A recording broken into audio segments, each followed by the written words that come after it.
this is meant to be used daily. It is basically the engine, all of the data that fuels the rest of the reporting, particularly in the admin portal. So with this daily report, each day you'll fill in all of the sheet and then you will hit log day. That saves it to the back end, which then populates all of the reporting in the admin portal. So first things first, you're going to select the date. If you double click on that, it will allow you to select, hopefully, today's date.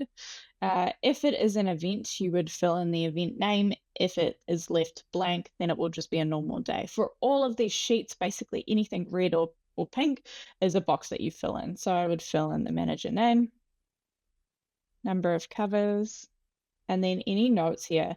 Now the notes on variance actually pulls through from the cashup tab where you have a little box which you can fill in here. But these three boxes are incidents, something happened at 9 p.m. Whatever you want as a handover written record, it's basically just a place that you can keep that information. Then you would enter all of your sales. So sales by department, I have broken this down into beverage, food, and other. Beverage, you would just enter your sales, any beverage discounts you can pop in here. Food, and any food discounts. And then again with other. So if you have things that are not technically food or beverage, maybe they're merch, maybe it is some retail goods, you can fill that in if you like to as well. Then these pull through from your settings tab. So if any refunds have been given out, you can enter that in here. If you've used any of the gift vouchers, fill that in. Fill that in. Now, you don't have to fill these in. It will still work if the box is empty. If you've comped any drinks or processed any waste, and then if staff have had drinks for the day, it's really useful to keep a record of that as well. So we can see how much staff have drunk. Fill that in. Any tips that have been taken, fill that in here.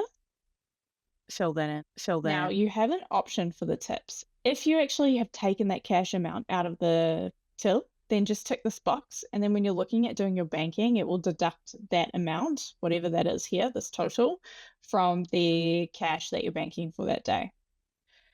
Now this bottom half of the sheet is actually populated from the cashup tab. So we'll come across here. This pulls through the different point of sale terminals that you've set up in your settings. And then we have expected and actual for cash, card, and other. So you'll pop those in. So let's say we expected $3,000 cash, but we actually had 3,002. If there is any variance, it will show up on the right-hand side. Let's just add, fill that in here. Fill that in. Now, obviously, this is not going to match exactly my report, but it gives you an idea of what we're looking at. So if we say, fill that in. We've got a total variance of $12. Now, if we fill in $12 variance because fill that in XYZ, fill that in to our daily report, that little comment pulls through, and also our information from the cashup tabs pulls through here as well. With the cashup, you do actually have an option.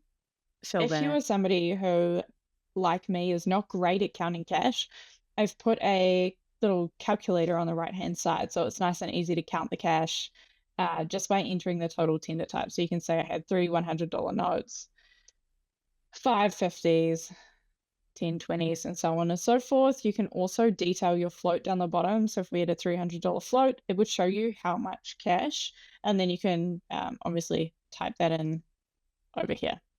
Fill that in. In the daily report, it pulls that through. So you can see the variance, the banking total, and now you see if I take this on or off, that total changes and it is deducted out. Down the bottom, you also just have a breakdown of the different tenders. Now I have this hidden by default, but there's some little arrows on the left-hand side. If you do use these different tender types, you can fill this in. This is a manual input. These boxes are all red. If you don't use those inputs, then you can just highlight them again, right-click, and hide those rows so they're not clogging up your view. Once you've filled in this daily report, you're happy with how it looks, you're just going to hit log day. That saves everything to the back end of the sheet where all of the data is saved. Fill that in. It just says running script up the top here, and once it's processed, you'll get a notification that says it's saved. Now, after that point, you can go ahead and you can clear that sheet out for the following day. Fill that in.